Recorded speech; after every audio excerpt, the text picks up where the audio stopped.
아, 파키스탄 애들이 지형을 이용해서 하는 게 장난이다. 예술이라고 하더라고요. 공중 매복이라는 게 있어요. 그 인도의 어떤 공군은 좀 약체가 아니다, 얘네들이. 그런 부분들. 나팔미 인도 공군. 한 방으로서 이거 할 게 아니다. 그러면서 저희가 얘기하면 되고. 아니, 조 박사님, 네. 여긴 어쩐 일로 여기까지? 그걸 저한테 물어보시면 안 되죠. 그러게요. 제가 잡아왔습니다. 제가 그 오늘 서울시청에서 오늘 대드론책에 관련돼가지고 오늘 회의가 있었는데 끝나고 나서 나와보니까 그 실수하지 않는 아이들이 와 있더라고요. 아, 그래서 잡혀왔습니다. 여기. 죄송합니다. 멀리서부터 에어왁스를 띄워가지고 우리 조 박사님 어디 계신지 보다가 이렇게 모셔왔습니다. 왜냐하면 지금 핫한 우리 주제가 요즘 있잖아요. 네. 얼마 전에 인도하고 파키스탄. 파키스탄. 네. 좀 조 박사님께 얘기를 좀 하고 싶은 게 좀 있더라고요. 네네. 제가 좀 여쭐 것도 있고 우리 토의할 것도 있고 근데 네네네. 생각이 같은지는 모르겠으나 한번 네. 거기에 대해서 한번 얘기를 해보자고 제가 이렇게 모셔왔는데 오늘 시간 괜찮으시죠? 괜찮습니다. 들어가 보시죠. 한번. 나중에 제가 밥 사겠습니다. 뭐 새벽에 가면 되니까요. 새벽 지금 좀 저녁입니다. 네. 이렇게 저희가 이렇게 갑자기 모이게 된 이유는 이런 중요한 정보 전달 그리고 잘못된 것보다는 어떤 논리적으로 좀 타당한 얘기를 좀 하고 싶어서 네네. 이번 전투에 좀 너무나 이상한 얘기들이 많이 나와서 요거가 좀 논리적으로 타당한지 좀 그렇죠. 짚어 가보도록 하겠습니다. 일단 이번에 뉴스들하고 많이 매체는 다 보셨잖아요. 그죠? 많이 봤어요. 인도 파키스탄 공중전에 대해서 대강 이렇게 나오고 이 방향성을 봤을 때 어떤 느낌을 받으십니까? 이게 아직 이제 파키스탄하고 인도에서 자기의 주장만 하고 있잖아요. 그렇죠. 하고 있는데 실제로 교차 검증이 안 된 상황이란 말이죠. 네. 근데 이제 그걸 너무 이제 확정적이듯이 얘기를 해서 뭐 인도 공군이 뭐 잘못했냐 아니면 라팔이 뭐 이렇게 예를 들어서 성능이 떨어졌네. 생각보다 나쁘냐 이런 거를 하면 안 되는 거거든요. 결국에는 이제 그렇죠. 우리가 그 어떤 검증 결과 나오고 얘기해야 되는데 네. 이게 좀 잘못하게 되면은 이게 우리가 이걸 교훈을 받잖아요. 그렇죠. 잘못된 교훈을 받아서 우리가 반면교사를 삼아야 되는데 그렇죠. 이게 잘못된 교훈을 받아가지고 저희가 이제 아빠 KF-21을 발전시키는 할 때 큰 어떤 문제점이 될 수가 있어요. 그렇죠. 왜냐면 네. 라팔이 중국 J-10 차리보다 못하다? 그건 이건 아니죠. 무기 체계 위주로 이렇게 가다 보면 네. 얘기가 좀 달라집니다. 그렇죠. 항상 저희가 얘기할 때 뭐가 문제냐, 어떤 전투나 특히 공중전에서는 무기 체계보다 조종사의 능력. 맞아요. 근데 조종사의 능력을 이미 인도 공군을 약간 당나라군으로 표현하는 게 있어서 이게 가장 큰 문제인데 그거 인도 공군 조종사들의 능력이 떨어진다고 보시나요? 아니에요. 우리가 이 문제를 보기 위해서 2014년도로 이제 빼개야 돼요. 그렇죠. 근데 잠깐만요, 교수님. 그래도 우리 리얼 래퍼 K인데 정식으로 인사를 한번 하고 가겠습니다. 좀 바빠서 빼먹었죠? 네. 여러분 안녕하세요. 리얼 래퍼 K 진격의 가제 아재 고고입니다. 저는 카이스트 국가미래전략교 정책연구소의 조상근 교수입니다. 근데 지금 여기가 맨날 보던 그 스튜디오가 아니죠. 열혈 구독자 여러분 많이 놀라셨을 것 같은데 저희가 핫한 이슈가 빠르게 해야 될 이슈가 있어서 번외편으로 이렇게 다른 장소로 그리고 우리 교수님을 이렇게 모셨습니다. 이런 따끈따끈한 소식을 해서 이런 노력을 하는 저희께 항상 구독, 좋아요, 알림 설정 부탁드리겠습니다. 그런데 여러분 제일 궁금한 게 있죠. 진짜로 J-10C가 라팔을 그렇게 무참히 격추를 했을까? 이 얘기에 대해서 오늘 풀어드리려고 합니다. 여기에는 어마어마한 비밀이 있고요. 파키스탄 공군은 어마어마한 요물입니다. 요물입니까? 예, 기대하십시오. 그 내용까지 풀어주실 겁니다. 다 풀어줄 겁니다. 오늘. 알겠습니다. 오늘 기대하셔도 될 것 같습니다. 오늘 리얼 웨펀 K 번외편을 딱 보시면요. 공중전뿐만 아니라 여기 안에 어마어마한 것들이 숨겨져 있는데 자영역 작전이라는 것을 여러분 알 수 있을 거고요. 그 다음에 파키스탄이 이렇게 선전할 수 있던 이유에 대해서 여러분이 본질적으로 알 수 있을 겁니다. 그리고 지금 언론과 너튜브에서 얘기하고 있는 어떤 무기체계의 평가 자료가 여러분들 다 싹 스쳐져서 여러분들이 적확하게 이해를 하실 수 있을 거예요. 자, 그럼 우리 바로 시작하겠습니다.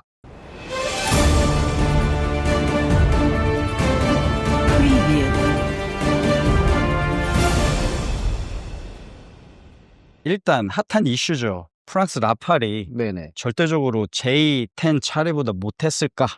한 문제 하나가 있고요. 두 네. 번째는 인도 공군 조종사들의 기량이 그렇게 나쁠까? 란 주제 두 개를 한번 먼저 얘기를 해볼까 합니다. 이게 그렇게 되면 시계를 거꾸로 가서 2014년도로 가야 돼요. 2014년 예. 그 유명한 예, 그때 이제 어떤 훈련이 있었냐면 코프 인디아 2014라는 2014. 훈련이 있었어요. 네. 그때 누가 참가했냐면 미 공군이 참가를 합니다. 209. 예, 그때 이제 F-15 찰리 전투기가 찰리. 들어오고요. 그 다음에 이제 그 인도 공군은 수호육이죠. SU-30K. 유료 때문에 이제 실질적으로 이제 그 러시아제 무기가 많이 들어와 있거든요. 그렇죠. 예, 그렇기 때문에 이제 그런 현상이 일어났고 또 인도 공군이 이제 수호육이 플러스해서 이제 소형 공격기죠. 잘 네. 아시겠지만 미그 21 바이슨을 이제 같이 운용을 했습니다. 네. 그때 왜 들어갔냐면 네. 중국과 러시아가 이제 팽창의 조짐을 보이고 있었어요.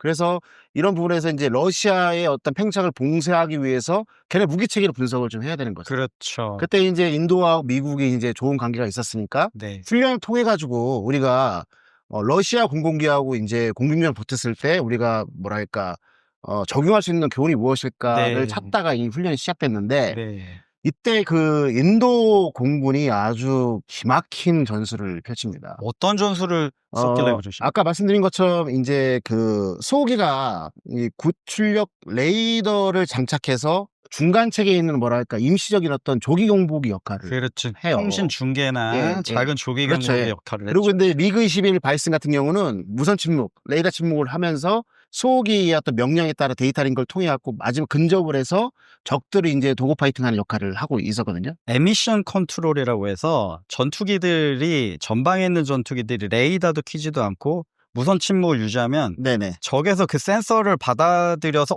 어떤 적기가 오는지를 좀 알기 쉽지 않거든요. 네, 맞아요. 그 전술을 쓴 거고 뒤에 고출력 레이더로 원 전장을 보고 앞에 적은 좀 도구 파이트가 가능한 전투기에 미리 그쵸. 보내서 전투를 하게 한 거죠. 네. 예. 그리고 이때 중요한 게 있어요. 뭐냐면 이 미그 21 바이슨 밑에다가 이제 전자전 파드를 답니다. 전자전 파드. 예.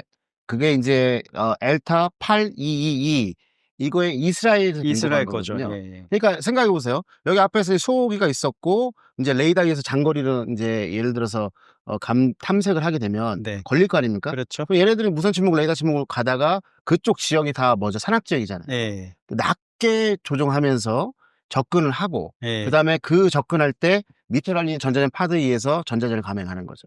야. 그렇게 됐을 때 뭐가 되냐면 이 기록에 보니까요. 네. 그때 F-15 찰리의 APG-63 레이더가 상당 부분 방해가 됐다.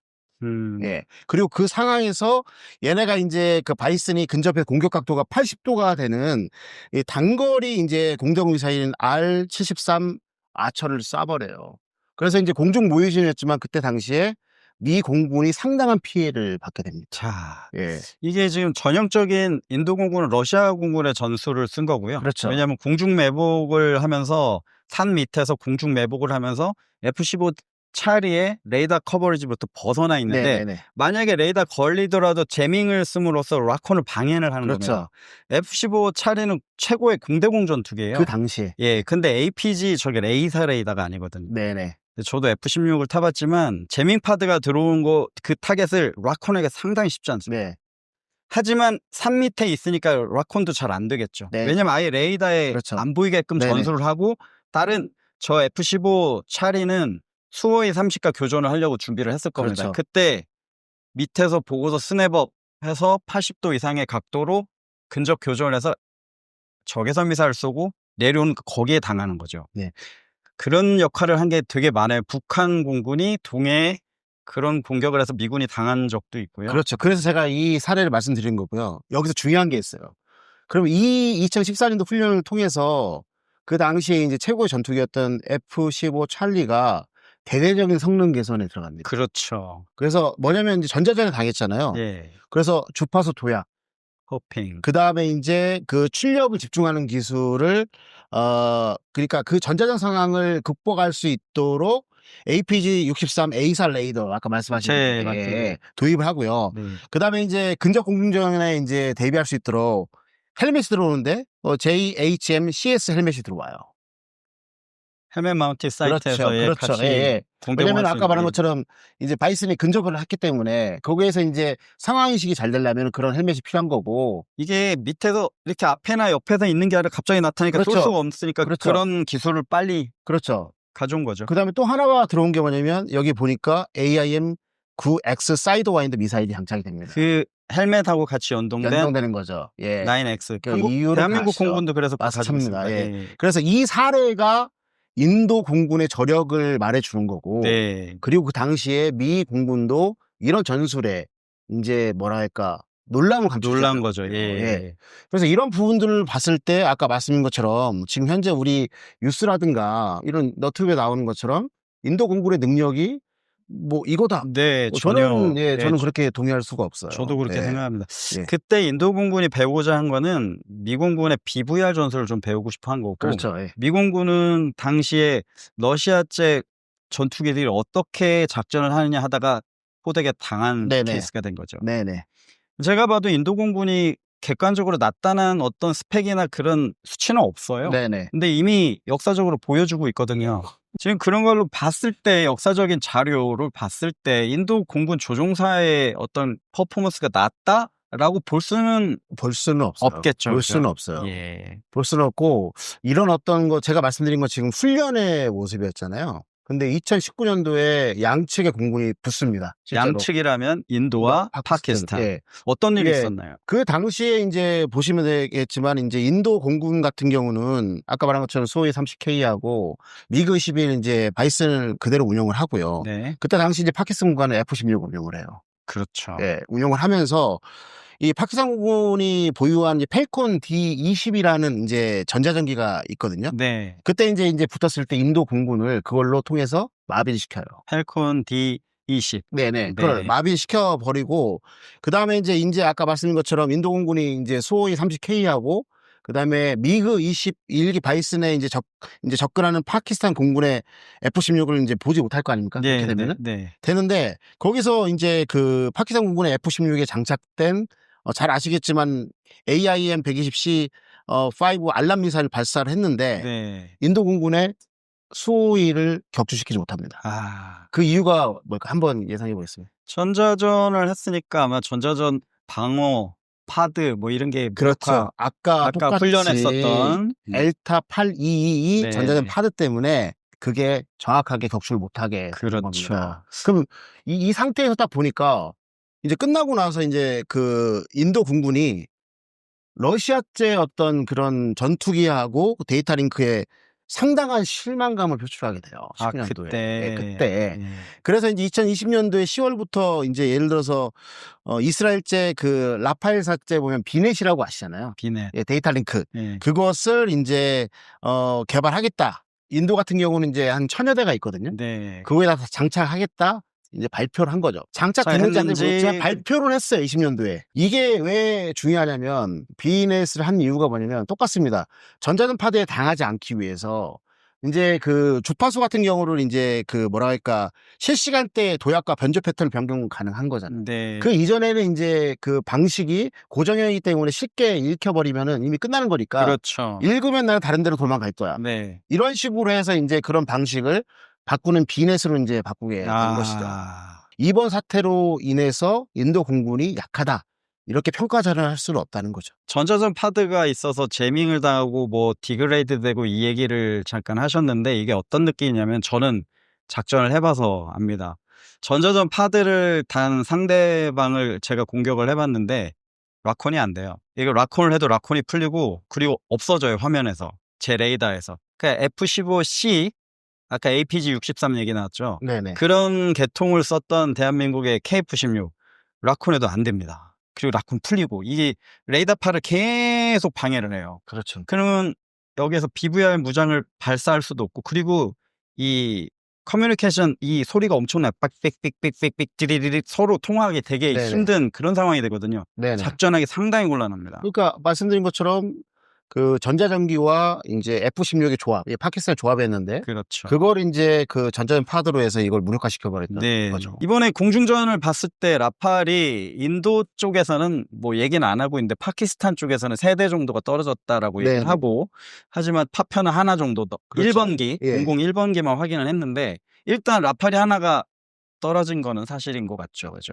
미국에서도 미 정보 당국에서도 라팔이 떨어졌을 것 같다라고 해서 확신은 그렇죠. 아니지만 떨어졌을 것 것 같다라고 같다라고 해서 해야겠죠. 예. 발표를 하고 있고 예. 당연히 이제 인도에서는 이제 아무 말을 하지 않겠죠. 그다음에 이제 프랑스에서는 이제 좀 이야기를 좀 아끼는 경향이 있고요. 그렇죠. 네. 프랑스는 지금 분석하는 그렇죠. 게 네. 바쁜 것 같아요. 네네네. 네. 조 교수님께서 생각하시기에는 그렇게 J10C의 능력 그리고 급부상한 PL15E가 그렇게 좋을까? 이런 문제 대부분의 언론 매체가 이제 그쪽으로 쏠려 있잖아요. 그러니까 결과론적으로 봐서 그게 우수하다라고 그렇게 생각한 것보다 좋다라고 생각하지만 네. 사실은 지금 현재 아까 말씀드린 것처럼 이게 교차 검증이 안 된 상태에서 라팔이 뭐에 의해서 격추된지가 나오지 않았거든요. 그렇죠. 그래서 이제 이런 부분들에 대해서 결과만 보고 과정을 정확히 확인하지 않은 상태에서 예를 들어서 이제 중국제 전투기가 좋다. 그게 장착된 미사일이 좋다라고 하는 거는 제가 보기엔 성급한 일반화의 오류인 것 같습니다. 제가 조금 이렇게 찾아봤더니 이번에 인도 쪽에서 공격 편대군 들어간 편대군 구성한 걸 조금 이렇게 찾아봤는데 혼합 편대예요. 네네. 러시아 네네. 그리고 프랑스 네네. 혼합 편대다 보니까 제가 보니까 편대군에 선두에 라팔들이 들어갔고 네네. 그리고 후미에 라팔이 들어갔어요. 네네. 이게 무슨 의미를 얘기를 하느냐? 중간에 들어간 편대군 바디에 있는 전력을 라팔들이 보호하겠다는 의도를 가지고 있는 네, 거거든요. 맞습니다. 네. 그 얘기는 인도에서도 최고의 하이급 전투기가 라팔이기 때문에 네. 선두에서 적의 BVR 무장으로서 파키스탄 군을 대응을 하고 후에 있으면서 여기 바디를 옆구리나 앞에서 위협하는 바디를 다시 뒤에 있는 라팔들이 해주고 있는 엄청난 하이리스크의 미션을 라팔한테 맡겼다고 봐요. 그러면 공군의 입장에서는 라팔 조종사들은 이 바디를 지켜야 되기 때문에 엄청난 능력을 발휘를 하고 하이리스크, 아 내가 바디를 지켜야 되는구나 해서 거기서 임무가 좀 막중했을 것 같아요. 여기에서 이제 아까 이제 파키스탄과 인도의 공군이 네. 누가 우수하다고 말할 수 없는 상황이잖아요. 그렇죠. 여기에서 이제 구조적인 취약점이 인도 공군이 나타납니다. 구조적인 네, 라팔이 이것 때문에 당할 수도 있다는 어떤 생각을 할 수가 있어요. 네. 이제 제가 자료를 좀 조사해 보니까 인도 공군에는 뭐 엄청나게 많은 종류의 전투기들이 있어요. 그렇죠. 그래서 이제 오늘 아까 말씀드린 것처럼 러시아제의 수호기도 있고요. 그다음에 이제 그 미그 19기 65대가 있고 네. 미그 21 바이슨 36대가 있어요. 네. 또 프랑스에서는 라팔, 그렇죠. 그다음에 미라지 2000도 있고요. 아 미라지. 그다음에 영국하고 이제 프랑스가 합작한 제규 공급기도 있어요. 제규어. 그다음 또 이제 자체적으로 생산하고 있는 할 테자스 경전투기도 있어요. 네. 한 몇 개 종류죠. 지금 내가 셀 수가 없죠. 네. 문제는 뭐냐면 전투에 승리하기 위해서는 뭘 해야 되냐면 감시, 결심, 대응 주기를 적보다 빨리 해야 돼요. OOD의 루프를 줄여야 그렇죠. 되는 거죠. 예. 예. 근데 이렇게 되면 어떻게 되죠? 서로 다른 여러 가지 종류가 있기 때문에 데이터 링크와 통신이 쉽지가 않아요. 그렇죠. 그리고 이제 딱 보게 되면 실질적으로 뭐를 통일하기 위해서 아까처럼 비넷 같은 것을 장착했다 했는데 이걸 교전이 아닌 이상 이거 실험할 수가 없잖아요. 그렇죠. 근데 이런 어떤 실전 상황에서 다양한 종류의 있는 전투기들을 하나를 묶어서 통신과 데이터 링크를 하는 건 쉽지가 않고요. 됐다고 하더라도 전장의 불확실성 때문에 중간중간에 다 깨질 수밖에 없는 상황이에요. 그렇죠. 이런 어떤 구조적인 어떤 문제점이 라팔이 성능이 우수함에도 불구하고 인도 공군에게 취약점을 이렇게 내비칠 수밖에 없는 어떤 그런 부분도 있다는 것이죠. 정말 잘 짚으셨는데요. 아까 이미 그 전에 인도하고 파키스탄이 서로 의문의 1승 1패를 줬잖아요. 네네. 그때 인도 공군이 이미 우리는 이 통합해야 되는 어떤 커뮤니케이션 체계가 필요하다라고 생각해서 비넷을 시작을 했는데 네. 이게 모든 전투기가 지금 통합돼 있는지 여부는 지금 몰라요. 모르는 거죠. 예. 이게 취약점이 될 수 네네. 있죠. 그렇게 되면 네. 문제가 뭐냐면 링크가 안 되는 것은 커뮤니케이션을 서로 통화를 해야 되거든요. 네네. 그러면 상당히 전장이 복잡해지고 그때 하늘에 몇 대가 있었나요? 양측 합쳐서 뭐 130여 대 그렇죠. 엄청나게 많았죠. 이게 서로 조종사가 해야 될 통화를 한다. 네네. 이거 상당히 쉽지 않은 전구가 됐을 거예요. 그래서 이 취약점을 극복하기 위해서 이제 인도가 지상에 의존하게 됩니다. 상호 운용성이 안 맞기 때문에 지상을 통해서라도 이런 식으로 해서 통신과 데이터 링크를 해야 되는데 그렇죠. 이게 파키스탄이 영화라고 교묘한 게 그 지상의 힘을 무인기로 없애버리거든요. 이런 얘기 어디서 안 나올 것 같습니다. 우리 네네. 리얼웨폰 K 열혈 구독자님들 잘 들으세요. 네네. 지금 공중전 얘기하는데 지상 얘기가 나와요. 이거는 갑자기요. 이거는 전장은 하모니입니다. 육해공이 같이 하는 거예요. 네네. 어떤 작전의 목표를 달성하기 위해서 네네. 힘을 합치는 게 합동, 연합 이렇게 가야 되는데 지금 공군은 공군, 육군은 육군. 지금 그게 아니라 조 교수님 말씀은 이 공중전을 위해서 지상에서 뭔가 하는 게 있다. 네네. 그게 뭔가요? 그리고 양측의 이제 그 무인 체계를 좀 알아봐야 돼요. 네. 그래서 제가 자료를 조사해 보니까 네. 인도 같은 경우는 이제 이스라엘제에 이렇게 좀 집중을 많이 합니다. 네. 그래서 예를 들어서 정찰 드론 같은 경우는 서처하고 이제 헤론 같은 경우, 그다음에 잘 아시겠지만 자폭용으로 이제 하피하고 하롭 같은 하롭, 거를 네. 쓰고 있고 이스라엘제에 집중하는 면이 있고요. 파키스탄 같은 경우 아무래도 이제 중국제. 쪽으로, 예. 그다음에 그게 CH4라고 해서 이제 이게 이제 북한까지 들어갈 거라고 갔을 거라고 예측하고 있는 것들이 있고요. 북한까지요? 예, 맞습니다. 이미 들어갔다라고? 이게 언제나는 2022년하고 23년도에 이제 활주로에서 딱 발견했는데 북한에 그게 CH4라고 이렇게 많은 군사 전문가들이 추정하고 있어요. 그리고 또 이제 중국 플러스에서 터키 거. 왜냐면 터키가 가성비가 좋으니까 네. 들어갔던 게 이제 바이락타르 아킨지 예. 하고 자국산 얘기도 얘네들도 이제 파키스탄도 잡도록 있어요. 그리고 아까 말씀드린 것처럼 그 공군기가 다종이기 때문에 인도 같은 경우는 그 데이터 통신과 링크를 이제 뭐 하나의 어떤 극복하기 위해서 지상에 있는 어떤 지휘소라든가 지휘 통제 시설, 그다음에 레이더 이런 것들을 다 중계 시설 이런 것들 다 이제 그 인도는 갖춰놨을 거 아니에요? 왜냐면 비행기들이 다 링크를 하려면 공중에서 링크를 못 하거나 위성에서 못하면 지상 맞아요. 호스트를 통해서 해야 되는데 그걸 약점을 앓은 한 거군요. 거죠. 아. 신두르 작전이 5월 6일에서 7일 그 야간에 이제 들어가서 인도 공군이 폭격을 해요. 그리고 나서 이제 본격적으로 양국의 어떤 이제 전쟁의 어떤 기미가 무르익잖아요. 네. 그때 이제 파키스탄이 당할 수가 없잖아요. 그렇죠. 그러면서 아까 말씀드린 이미 것처럼 임박해온 전쟁 전투를 알고 캐치하고 있었잖아요. 그렇죠. 네. 왜냐하면 그거를 이제 대응 안 하게 되면 국민을 가만 안 있어요. 왜? 권위주의 국가잖아요. 아, 그러네요. 그래서 어떻게 하냐면 인도 군의 어떤 공군의 취약점을 이제 알고 있으니까 다종이 있다는 거를, 그래서 그거를 이제 서포팅하는 지상에 있는 시설들을 제거하기 위해서 무인기 작전을 실시합니다. 그렇죠. 이런 내용은 어디 보도된 네. 게 별로 없어요. 그냥 그래서 무인기만 했다 이런 얘기만 맞아요. 있지. 그래서 첫 번째 뭘 보내느냐? 더미 드론을 보내요. 더미 드론. 예, 더미 드론을 보면 싼 것들을 쭉 보내게 되면 뭐가 되죠? 대공 체계가 노출이 되잖아요. 거기를 디펜스해야 되는 그렇죠. 대공체들이 나오죠, 그죠? 그러면 위에서 어떻게 되냐면 정찰 드론이 있다가 그 표적을 다 따죠. 아, 그럼 사거리별로 포병, 미사일, 아까 말한 것처럼 CH4 같은 공격형 드론으로 드론들. 전표적 사격을 해버려요. 네. 그러면 이제 대공이 없어져 버리잖아요. 그러면은 데이터 링크와 통신을 담당하는 종신 깊은 지역에 있는 그런 인도의 지상 시설들을 아까 말한 건 여러 종류의 공격형 드론에 들어가서 다 전표적 타격해버린 거죠. 자, 주요 작전 이전에 여권 조성 작전을 그렇죠. 먼저 한 거네요. 그죠? 그렇게 돼서 결국에는 데이터 링크와 통신에 어떤 취약점이 있던 인도 공군의 팔 하나를 잘라버린 거예요. 그렇죠. 그 상태에서 이제 양측의 어떤 공군이 맞붙게 된 거예요. 자, 여기서 한 가지 짚고 넘어갈 거.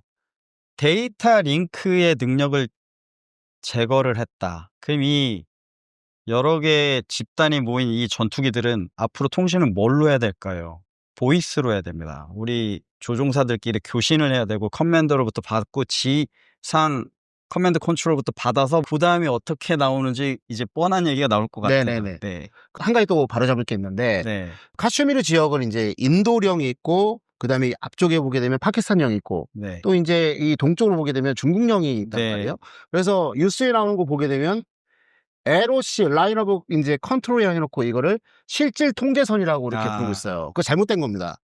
어떻게 거기는 바로 잡아야 되나요? 통제선이에요. 그냥 통제선. 네, 그다음에 중국과 있는 것을 LAC라고 합니다. LA. 라인 오브 액추얼 이제 컨트롤에서 그걸 실질 통제선이라고 하는 거예요. 아. 그래서 여기서는 저도 이제 레바논, 이스라엘, 시리아에서 적경 지역 제가 파병이 돼서 네. 이제 작전을 통제해봤지만 국경이란 말 쓰지 않아요. 그렇죠. 적경 지역도는 통제선을 쓰는데 그럼 왜 통제선과 실질 통제선의 통제선. 차이가 있냐 뭐냐면 예를 들어서 이제 파키스탄하고 인도는 이게 뿌리 깊은 어떤 종교와 역사의 어떤 그런 부분이고 네. 우측에 이제 동쪽에 있는 어떤 실질적인 어떤 중국과의 그거는 뭐냐면 분쟁을 방지하기 위해서 액추얼이라는 말을 집어넣는 거예요. 그럼 만약에 이쪽에 액추얼이 들어가면 분쟁이 생기겠군요. 그럼요. 아하. 그래서 근데 그걸 갖다 액추얼이라고 못하는 이유가 뭐냐면 제가 이제 말씀드렸지만 그게 뭐가 있냐면 여기서 하나 우리가 모르는 게 있습니다. 그 지역에 한국군 장교가 파견될까 안 될까요? 유엔군. 됩니다. 아하. 그게 뭐냐면 이게 운모기비라고 해서 UN Military Observer Group in India and Pakistan이에요. 우리나라 장교들이 계속 파견이 돼요. 거기에서. 네. 그러면 실질적으로 보게 되면 유엔에서 나와 있는 이제 정전감시단이 가 있는데 네. 여기에서 이제 그 예를 들어서 장거리 어떤 접촉을 해야지 얘네들이 파키스탄 넘어가고 파키스탄에서 인도 넘어가는 그런 어떤 작전을 할 수가 없다는 거예요. 자. 왜? 국제사회가 가만히 놔두지 않기 그렇죠. 때문에. 이 유닛을 몰래 하려면 원거리 작전밖에 그렇죠. 안 되는 거예요. 그래서 그 원거리 작전을 하는 상황이 될 수밖에 없었다. 근데 문제는 뭐냐면 그 여권 조성을 하기 위해서 양측 다 파키스탄하고 인도 다 드론을 운용했는데 네. 아까 말씀드린 것처럼 그 여권 조성 작전을 파키스탄이 잘한 거죠. 그렇죠. 근데 반대로 인도 같은 경우는 그걸 어떻게 했냐면 아까 말한 것처럼 이스라엘제에 의존한다고 말씀드렸잖아요. 네. 하로하고 하피를 이용해서 이쪽에 보면 라인 오브 컨트롤 말고 이쪽 아래쪽에 남쪽에 보면은 이제 국경선이 있잖아요. 네. 그쪽에 있는 주요 도시 7개에서 10개 정도를 자폭 드론을 공격을 합니다. 도시를 예, 그건 뭘 의미하냐면 인도의 입장에서는 정치적인 어떤 내가 당했으니까 보복의 의미에서 하는 거예요. 예. 근데 아까 말한 것처럼 파키스탄 같은 경우 무인기를 우크라이나 러시아 전쟁에 사용했던 방법 똑같거든요. 군사 작전을 하기 위해서 여권 조성을 위해서 그렇게 썼다는 겁니다. 두 개 나라의 원하는 목표가 완전히 다른 예. 방향으로 갔네요. 근데 여기서 재밌는 게 또 하나 있어요. 네. 그러면서 양쪽이 다 무인기를 날리잖아요. 네. 날리는데 이제 파키스탄 같은 경우는 이제 인도의 어떤 무인기를 막기 위해서 대드론 체계를 사용하잖아요. 네. 사용할 때 뭘 쓰냐면 젬머 같은 것들, 네. 그 다음에 이제 대공 화기하고 이제 맨페이지 이런 것들을 많이 사용하는데 인도는 네. 레이저까지 사용했어요. 헐. 예, 레이저가 레이저까지 다 사용한 동원됐습니까? 거예요. 동원돼가지고 오. 이제 젬머 플러스 레이저하고 그다음에 다양한 대공 체계들 다 사용을 했는데 여기에서 인도가 그걸 못 막아요. 왜 그러냐? 파키스탄이 아까 말한 것처럼 기만 작전을 하고 그다음에 여권 조성하기 위해서 한꺼번에 400에서 500대의 무인기를 들여보냈거든요. 네. 무슨 말이냐? 우리가 2023년 10월 7일 날 우리가 생각하는 그 군사 강국이 이스라엘이 예. 하마스에 당했잖아요. 그렇죠. 한꺼번에 7,000발 이상의 가삼 미사일을 비롯한 급조 미사일을 써 붙이고 드론 갖다 공격해버리니까 아무리 첨단해야 되는 국가라 하더라도 대량 물량 공세에 장사 없다. 된 세츄레이션 거예요. 되는 거죠. 예. 예. 그래서 뭐 우리가 돈이 많아 처벅처벅 많아서 뭐 레이저 같은 경우는 성능 어느 정도 모르겠지만 네. 뭐 100만 대 뭐 이렇게 갖출 수 없잖아요. 그렇기 때문에 양으로서 걔네들의 정밀타격 능력을 다 극복하고 들어간 거예요. 네. 예. 이런 식으로 해서 이제 그 안에서도 공중전만 본 게 아니라 공중전을 이제 여권 조성하기 위해서 그 아래서는 지상에서는 이제 제병협동전도 플러스해서 드론 전투하고 대드론 전투가 엄청나게 일어났다. 예. 이 내용은 어디 여기서만 볼 수 있을 것 같습니다.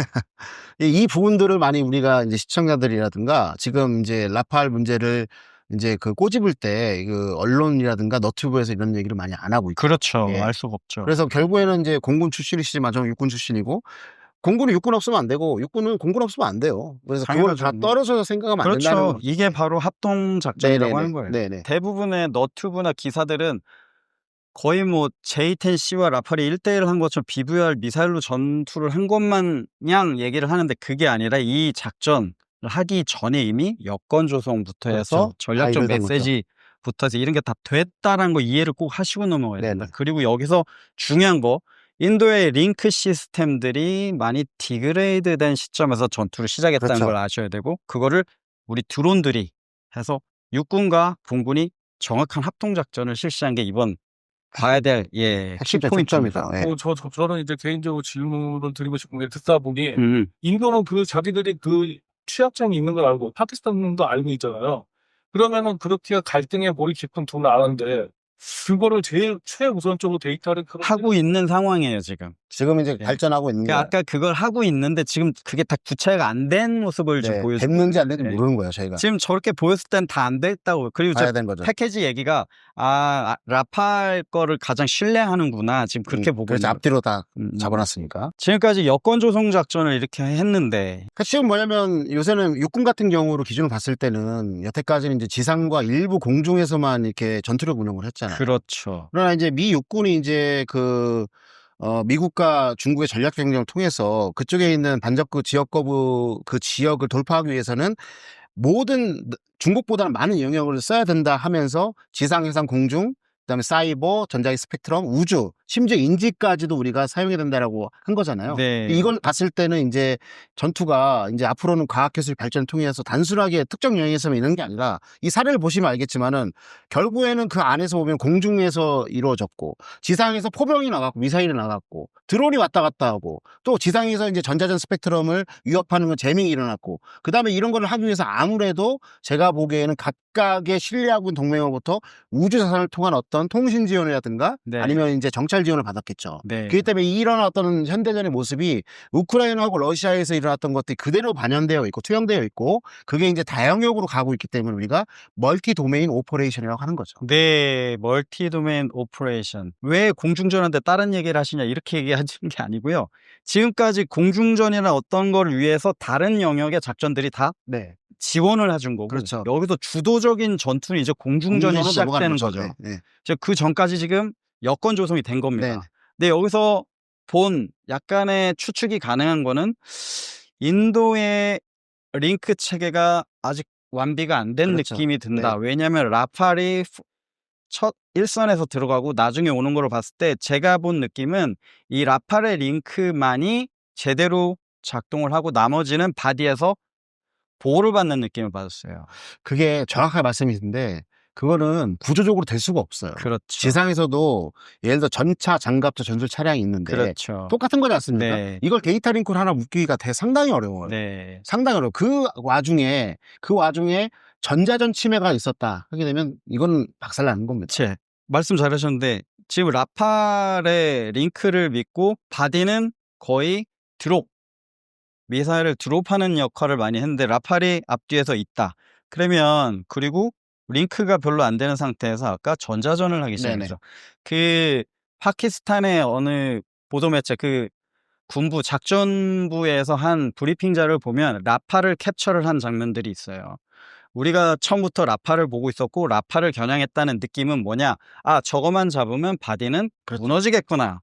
결국 이렇게 나옵니다. 정확히 링크가 알겠어요. 취약하다. 그리고 그럼 결국 아까 말씀드렸는데 링크가 안 됐을 때는 커뮤니케이션을 해야 되는데 이미 제밍을 받고 있어요. 그럼 네. 이 커뮤니케이션이 쉽지 않은 상황에서 인도군이 지금 들어가고 있다라고 보시면 상황이 조금 더 클리어해지죠. 그죠? 그 상황인데 이제 해외 매체에서 뭐라고 하냐면 네. 그런 식으로 해서 라팔의 앞뒤를 잡고 가운데서 다양한 어떤 종류가 들어오잖아요. 네. 들어오는데 아까 말씀드린 것처럼 그런 어떤 정치적인 이슈 때문에 이제 원거리 작전 전투를 그 거리가 한 160km 정도가 네. 된다고 하는 거예요. 네. 그래서 이제 실질적으로 이제 국제사회가 보고 있고 그다음에 유엔군이 이제 정령감시 가운데 있기 때문에 이게 이제 예를 들어서 떨어져 있어서 이제 그 원거리 전투, 비적전 전투를 하려고 하는데 이런 게 나와요. 기사 중에 뭐라고 하냐면 이 인도 군군이 지상으로부터 제밍을 받았고 그렇죠. 예, 그다음에 공중으로부터도 제밍을 제밍을 받았다. 받았다라고 해서 그런 것들이 지금 현재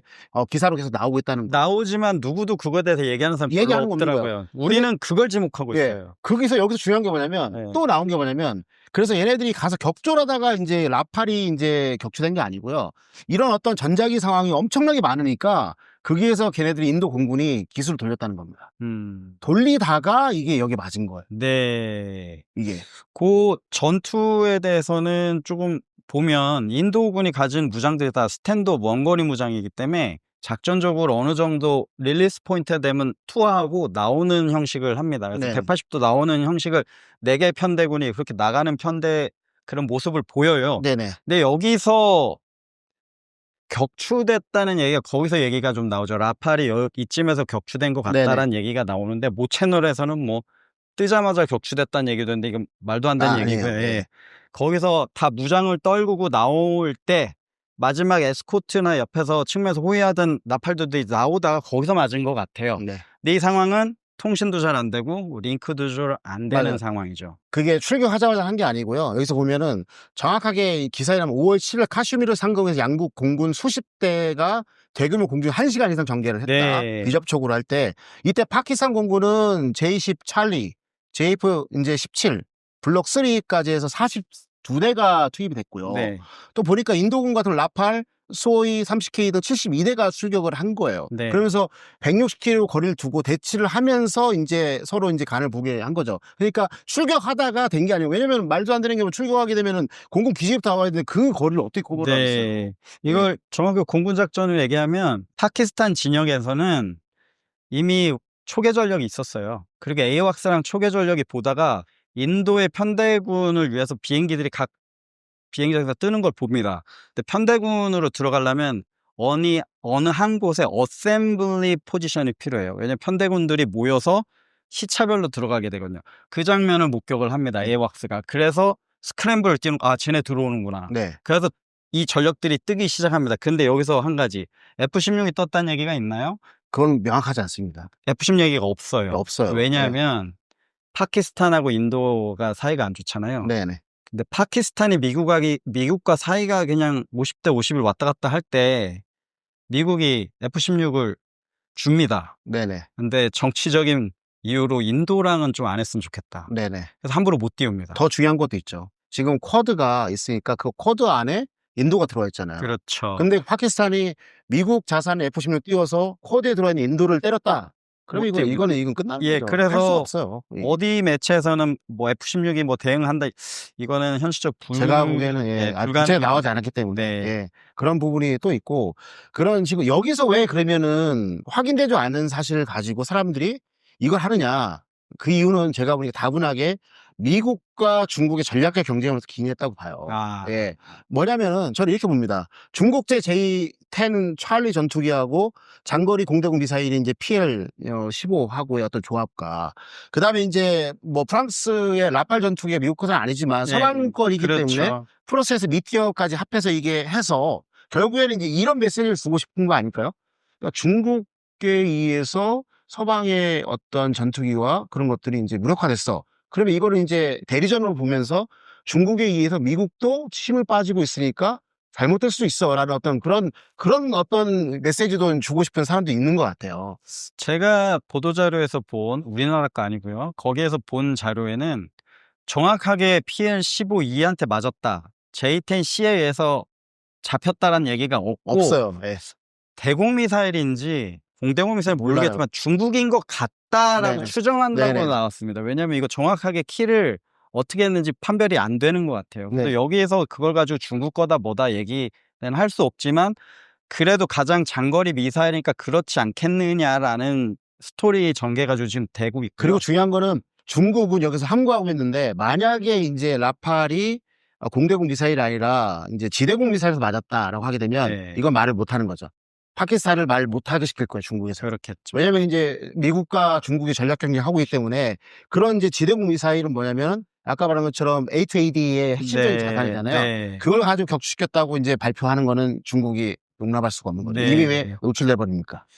일단 우리가 PL-15E에 떨어진 잔해를 봤잖아요. 네네. 그 잔해가 중간에 폭발한 게 아니라 완전체로 떨어져 그렇죠. 있잖아요. 예, 이 예. 얘기는 뭐냐면 안 맞고 끝까지 가서 연료가 다 돼서 그냥 떨어져서 만약에 터졌다면 산산조각 났겠죠. 네네. 프리폴한 겁니다. 그래서 온전한 거예요. 요거는 미국이 가져가서 전략 분석해서 이 미사일이 어떤 성능인지 곧 나올 겁니다. 그래서 미사일에 대해서 이게 좋다 못다 뭐 얘기할 수가 없어요. 근데 우리 KF-21에서 달고 있는 미티어랑 좀 비슷한데 아직 검증을 못 받았어요. PL-15라는 게. 근데 이거 가지고 지금 검증을 받았다라는 얘기가 많이 나오는데 그건 아직 모르는 얘기입니다. 그래서 우리가 향후 맞닥뜨릴 수 있는 PL-15에 대해서는 약간 KF-21에도 이런 거는 좀 많이 반영이 돼야 된다. 그리고 여기서 한 가지 좀 포인트가 있는 게 뭐냐면은 이번 어떤 사건을 통해서 이제 그 중국제 미사일과 전투기에 대해서 좀 이렇게 높게 평가하는 부분이 있는데 방금 말씀하신 것처럼 그게 맞지 못하고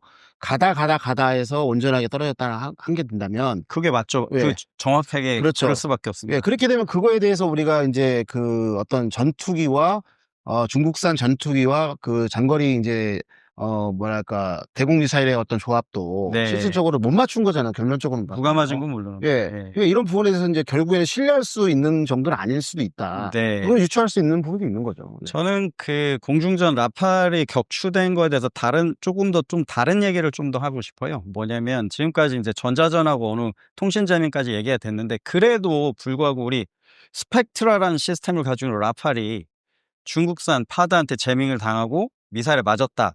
여기에 대해서 제가 조금 다른 얘기를 좀 하고 싶은 게 있어요. 왜냐면 중국 J-10C 전투기 A사 레이더를 가지고 있죠. 그리고 PL-15E 미사일 있죠.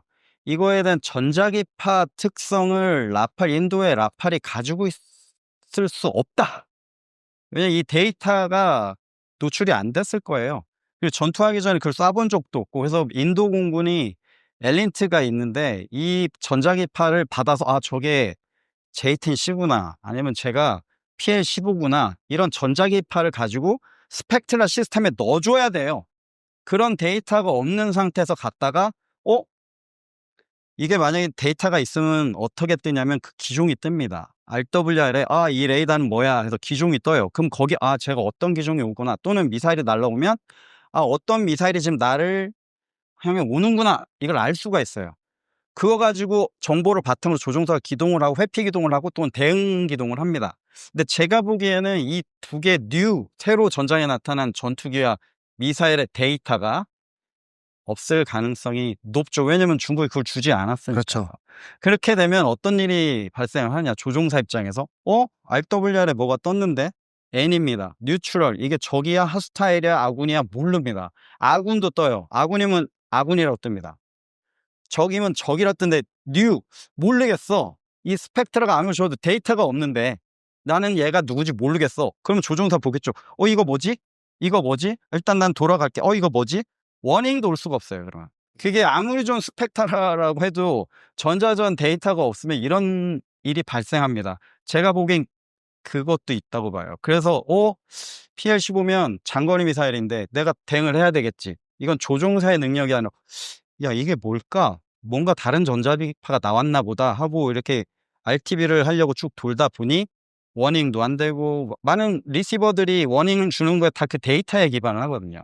그걸 못 받았을 가능성도 있다라고 말씀을 드리고 싶어요. 여기서 강조하고 싶은 거는 대한민국 공군도 전자기에 대한 능력이 별로 아직 많이 높지 않거든요. 전자전도 없고. 네네. 그래서 제가 항상 스텔스보다 전자전기를 얘기를 하는 이유가 이런 능력입니다. 근데 전자전기를 만들었다고 되는 게 아니라 수많은 데이터를 수집해서 그걸 분석하는 능력이 돼야 전자전기가 나온 겁니다. 여기서 그거가 스펙트라가 안 됐을 가능성, 저는 한 표를 저도 동의합니다. 네. 여기서 하나 또 짚어야 될 게 뭐냐면, 양쪽이 이제 대규모 공중전을 도구 파이팅 아니고 했잖아요. 그때 이제 조합이 양쪽 모두 이제 에이왁스가 나왔어요. 네. 그래서 보게 되면 이제 파키스탄 같은 경우는 또 그 에이왁스가 GDK-03이라는 중국제. 그러니까 아까 말한 것처럼 J-10이라든가 JF-37하고 상호운용성이라든가 호환성이 되게 좋은 거죠. 그러니까 이제 여기에서 이제 아까 말했으면 것도 우다로프에서 주기를 단축시킬 수 있었던 부분이 있었고, 반면에 이제 인도권은요? 인도권은 갖고 왔는데, 인도권도 보기 시작하게 되면 여기에서 에이왁스, 그 다음에 갖고 갔는데, 여기서 문제는 뭐냐, 아까 말한 것처럼 어떤 거 기종이랑 이런 부분들은 상당히 구체적으로 나온 건 없어요. 인도의 에이왁스는 러시아겠죠. IL-76 베이스한 거기 때문에 베이스로 나오겠죠. 그러니까 러시아 쪽하고 친화적이 있었죠. 라팔이나 그런 쪽하고 안 이제 안 맞죠. 맞고. 그러면서 뭐라고 나오냐면, 아까 말한 것처럼 공지에서 받아야 되는 거예요. 상당한 재밍, 그렇죠. 그다음에 이제 전파의 어떤 불확실성 환경에 놓여 있었다라고 한 거죠. 그러니까 그런 어떤 구조적인 어떤 다양성 안에서 에이왁스와 전투기와 전투기 사이의 어떤 데이터 링크라는 소통이 안 됐다는 거죠, 이제. 아까 그리고 그 전에 인도 파키스탄 전투에서 전술이 약간 언급됐는데, 이번에 라팔이 떨어진 데는 파키스탄의 무선 통제, 에미션 컨트롤한 전방기들이 들어오고, 뒤에서 에이왁스가 전체를 다 전장 픽처라고 하는데 그걸 다 보여주면서 링크를 보내줬겠죠. 그러면 전방에 있는 J-10C는 레이더를 끄고 그냥 들어가는 겁니다. 그러면서 링크로 표적을 다 받아요. 그리고 확실할 때 켜서 락폰하고 쏘고 유도가 되면 바로 끄는 겁니다. 왜냐하면 미사일 앞에 A사일 레이더가 액티브 미사일이거든요. 액티브 미사일이라는 거는 내가 어느 정도만 조사를 해주면 나중에 미사일이 시커가 표적을 획득하면 그대로 갑니다. 그걸 액티브 미사일이라고 하거든요. 지금 PL-15가 그 역할을 하고, J-10들은 바로 레이더를 껐겠죠. 그러면 라팔 조종사라고 하더라도 레이더를 조사를 안 받고 있는 상태이기 때문에 미사일을 발사한 거 맞아?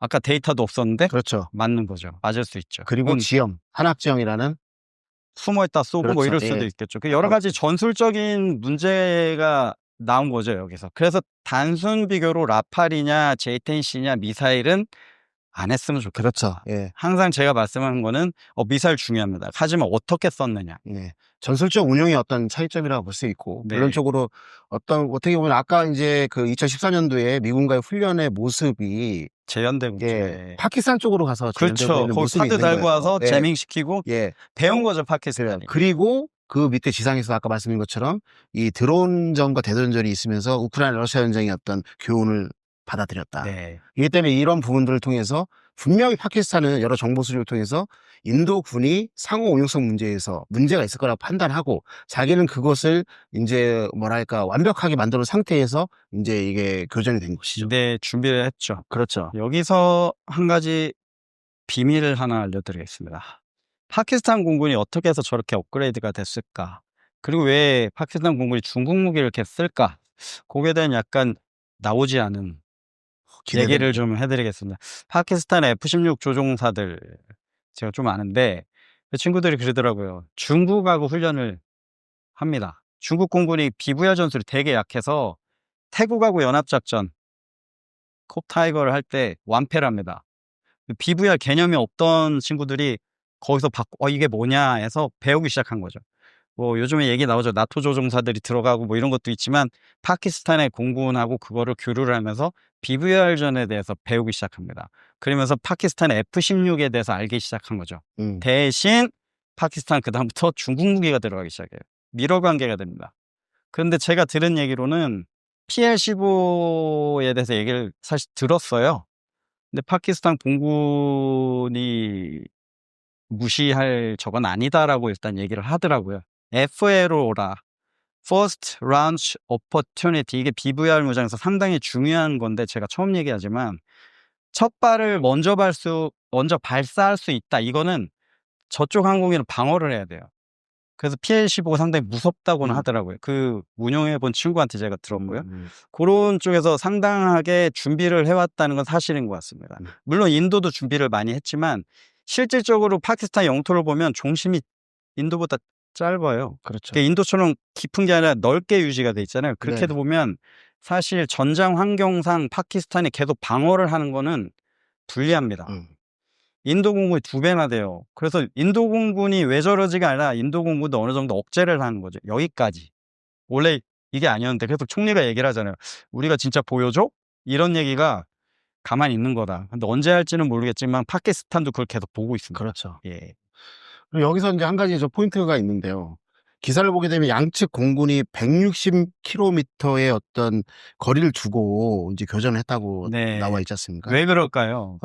아까 160km. 예, 160km. PL 사거리, PL-15. 예. 사거리인데 이제 보시면 알겠지만 이제 실질적으로 PL 원제 완벽한 사거리 200에 300km? 그거 이제 뭐 그런데 150 정도 그렇죠. 수출용으로 수출용으로는 보더라고요. 145, 150km 네. 정도 준 거거든요. 그러니까 그렇게 되면은 양쪽에서 이제 밀물과 썰물이 왔다 갔다 하게 된다면 그렇죠. 예. 그렇게 되면 이제 그 파키스탄의 공군기가 접근을 했다는 어떤 부분이 있는 거거든요. 네. 근데 아까 다시 한번 말씀드리지만은 이런 부분을 봤을 때 이게 저는 되게 아이러니 같은데 2014년도에 어떤 그 인도와 미의 공군의 어떤 훈련 모습이 자꾸 이 파키스탄에 투영이 그쪽으로 되는 거예요. 투영됐죠. 예. 예. 투영이 되고 지금 현재 그 기사에는 공중과 지상에서 전자전 전자전 공격을 받았다고 보게 되면 네.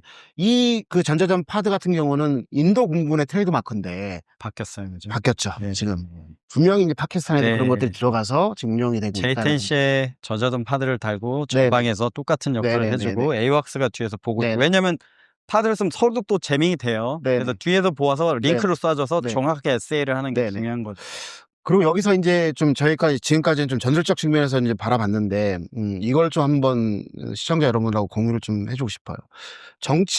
국제정치학에서는 이게 이런 이론이 있습니다. 뭐냐면은, 권위주의 국가의 가치 사슬이라는 개념이 있거든요. 이게 무슨 말이냐면, 권위주의 국가가 이제 무기라든가 이런 것들을 이제 상호 교환하고 하기 때문에 금융망 같은 걸 다 이제 통제를 해버린다는 거죠. 그렇죠. 예. 이기 때문에 얘네들은 실제 실물, 사람, 그다음 기술, 무기 체계를 주고받고 하면서 이제 자기네끼리 단합을 통해서 국제사회의 어떤 제재를 이제 대항을 하고 있거든요. 그러면 이제 여기서 보게 되면 이 파키스탄의 어떤 이번에 공중전 모습이 지금 보니까 예를 들어서 북한산 뭐 암남 그다음에 헬기 앞에다가 무인기, 네. 그다음에 이제 걔네 갖고 있는 전투기 앞에 있는 무인기를 요격하는 어떤 그런 모습들이 지금 현재 북한이 러시아와의 어떤 친밀, 밀월 관계를 통해 네. 기술력을 받아들이면서 하고 있다는 부분이죠. 그래서 이런 부분들 전쟁 자체가 학습이기 때문에 학교이기 때문에 그렇죠. 넘어갈 수 있는 가능성이 높고 예. 같은 권위주의 국가이기 때문에 이런 부분들이 이제 넘어갈 수 있는 확률이 높다고 봅니다. 근데 제가 레퍼런스로 입증할 수 있는 자료가 뭐였냐면 2022년 2월 24일 날 우크라이나 러시아 전쟁이 발생을 하잖아요. 근데 2022년 5월 달에 어떤 일이 일어났냐면 아마 들으시면 깜짝 놀라실 건데 인도령 카슈미르, 잠무 카슈미르 지역에서 이제 게릴라들이 들어온 거예요. 네. 파키스탄 저쪽에 있는 네. 들어오는데 북한제 폭탄 투하용 드론을 사용하는 것이 발각이 됩니다. 북한채 네. 드론을 사용했다고요. 네. 잠무 카슈미르 경찰이 위에서 보고 떨어지는 거 보니까 뭐야 하면서 이제 그거를 요격을 해버리거든요. 떨어져 보니까 북한제인 거예요. 확인하다 보니까. 헐. 그래서 이 밑에다 자석반을 닫고 밑에 유탄을 이제 자석 해제식으로 떨어뜨릴 수 있는 것들을 계속 거기서 걔네들이 활용한 거예요. 그러면 여기서 보면 뭐냐.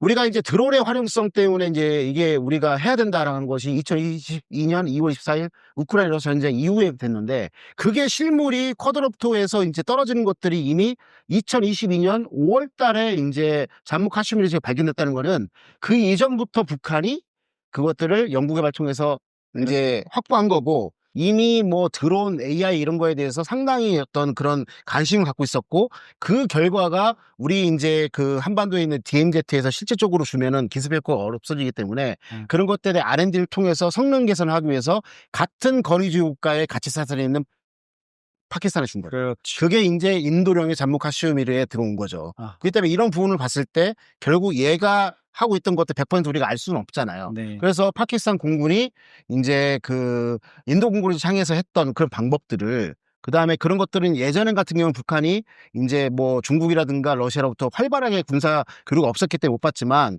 결국에는 이제 러시아나 중국 같은 데는 보시게 되면은 전자전파들이라든가 이런 것들이 상당히 많잖아요. 네. 데이터 링크 이런 것들이 많기 때문에 이런 것들이 북한 공군에 들어가서 실질적으로 우리 공군에게 그럴 수 있죠. 이길 수는 없겠지만은 상당한 아니, 그럴 수 있죠. 위협으로 예. 다가올 수가 있고 또 우리가 산악적이 많기 때문에 얘네가 미그 아까 21 바이슨 같은 경우처럼 그런 형태로 해서 걔네가 조기 경보기도 뭐 선보이고 하기 들고, 때문에 예. 그런 거하고 플러스해서 전자전을 같이 병행한다면 우리 공군도 이게 뭐랄까 무시할 수만 없는 어떤 위협이 될 무시하면 수가 있다. 이렇게 네. 이런 말씀을 좀 드리면서 이 부분들이 이제 상당히 이제 우리에게 주는 시사점이 많다. 그렇죠. 예. 그래서 말씀드리고 싶은 건 뭐냐면 라팔과 뭐 인도 공군의 뭐 이런 능력이라든가 이런 어떤 성능을 말할 게 아니라 그렇죠. 아직까지는 이게 확실한 교차 검증이 안 되기 때문에 이런 걸 봐서 예측은 하되 이런 걸 통해서 우리가 어떤 것을 얻어야 되느냐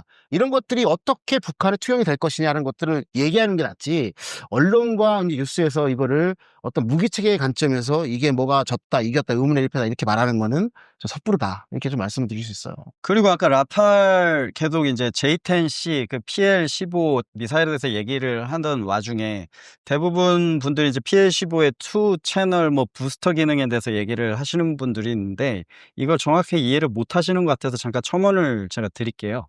대부분의 미사일이 두 가지가 있어요. 열추적 미사일과 레이더 미사일 있죠. 근데 열추적 미사일은 부스터 방식이에요. 한번 엔진 추력을 프로펠런트 줘서 최대 속도로 가서 단거리 가서 빨리 맞추는 게 목표입니다. 마2 플러스 알파. 그런데 이제 레이더 미사일은 좀 달라요. 얘를 초기 부스터를 주기 시작하면 떨어지니까 이제 프리폴 하기 시작할 거 아니에요. 그런 방식을 쓰지 않습니다. 쏴서 미사일은 하늘로 올라가요. 그래서 고도를 취한 다음에 나중에 고도에서 속도로 부스터를 가지고 올라갔으면 좋겠는데 이렇게 하면 원거리를 못 가기 때문에 이 레이더 미사일들은 서스테인 방식을 씁니다. 계속 태워요. 한 번에 10을 태워가 아니라 오오오오오오 이런 식으로 태우는 거죠. 그래서 고도를 취한 다음에 어느 정도 에너지를 얻어서 이제 위치 에너지를 가지고 가는 거예요. 근데 여기서 교전을 할 때 재밌는 거는 전부 다 BVR 교전 레이더 미사일은 헤드온에서 교전을 합니다. 왜냐하면 미사일이 적게에 가서 맞으려면 내 센서가 계속 보고 있어야 되는 것도 있지만 항공 역학적으로 이 미사일이 적기까지 도달이 가능해야 돼요. 그러면 센서는 레이더가 되겠죠. 그리고 미사일은 그걸 부스트해서 얼마나 가느냐 그걸 사거리라고 얘기를 합니다. 근데 대부분 이제 우리 구독자분들께서 맞으면 쏘면 다 맞는다고 생각하는데 이게 헤드온일 때 왜 맥시멈 거리가 나느냐? 달려오는 속도가 있죠. 얘도 달려오죠. 이 속도까지 플러스가 되는 거예요. 상대 속도가 최대일 때 미사일의 사거리가 늘어납니다. 근데 방어하는 방법도 있어요. 속도를 줄이기 위해서 기동을 하는 겁니다. 아웃까지. 라팔이 아웃까지 했어요. 근데 여기서 생각을 못한 게 하나 있는 것 같아요. 이 미사일이 투 채널 프로펠런트 부스터를 한 번도 안 해? 속도가 떨어질 때쯤 한 번 더 쭉 해서 들어오는 거라 아마 여태까지 그런 미사일들이 없었거든요. 미티어 미사일도 램제트예요. 그냥 초음속에서 좋은 미사일, 서스테인한 미사일. 근데 에너지를 계속 가지고 가는 미사일. 그럼 어느 정도 되면 뚝 떨어지거든요. 근데 얘는 그게 한 번 더 부스트를 하면서 속도를 마4가 아니라 마5까지 다른 미사일보다 마5가 되는 이유가 그것 때문이다. 요거를 그냥 이게 그냥 투 채널이다 이게 아니라 이거는 다른 목적이 있어요. 마지막까지 더 사거리를 높이겠다. 또 요거는 좀 주의를 할 필요가 있어요. 여태까지 있던 미사일들이 아니기 때문에 아마 RWR도 못 받고 그냥 아웃 기동을 한 이 정도 마하 속도로 돌파해서 가면 되겠지 하다가 맞을 수도 있어요. 요거는 좀 주의를 할 점인 것 같습니다. 저는 마지막으로 좀 드리고 싶은 게 뭐냐면 라팔 전투기가 4.5세대라고 말을 하잖아요. 라팔 전투기가 여태까지 활약했던 어떤 전투사를 보게 되면 결코 이게 어떤 성능이 낮은 게 아닙니다. 여러분 잘 아시겠지만 이제 2007년도부터 아프가니스탄 전쟁에서 이제 이게 사용되기 시작했고, 그 다음에 이제 이게 그 당시에 아르마탕 작전이라고 해서 이제 파키스탄처럼 아프가니스탄도 산악 지역이 많잖아요. 이렇게 하면서 이게 어떤 데이터 링크와 실시간대 어떤 정보를 송수신할 수 있는 통신 체계만 잘 되게 된다면 극강의 전투력을 이렇게 발휘할 수 있는 전투기가 되고요. 또 이제 우리가 2011년도에만 리비아 강군으로 이제 지원했었는데 이게 2,000km를 이제 기동하면서 리비아군의 전차 장갑차를 전표적 사격을 합니다. 그리고 라팔 같은 경우는 전투기끼리 이제 공중기부도 될 수 있는 네. 부분이 예, 있잖아요. 예.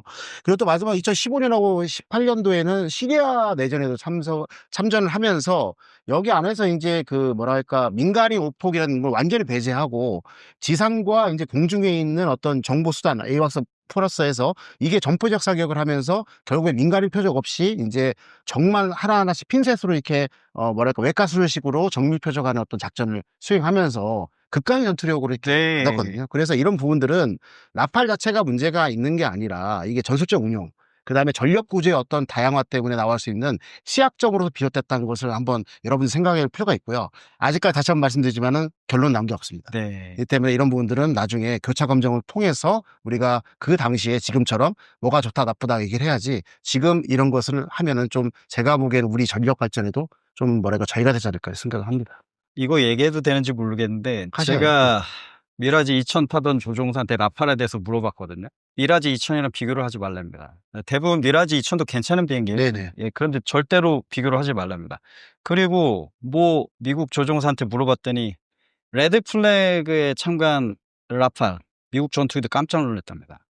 그러니까 항공기를 폄하할 저거는 아니에요. 미국 전투기들이 깜짝 놀랐습니다. 그러니까 세대 도출을 생각하는 방식이 미국식이 아니기 때문에 미국 깜짝 놀라는 그렇죠.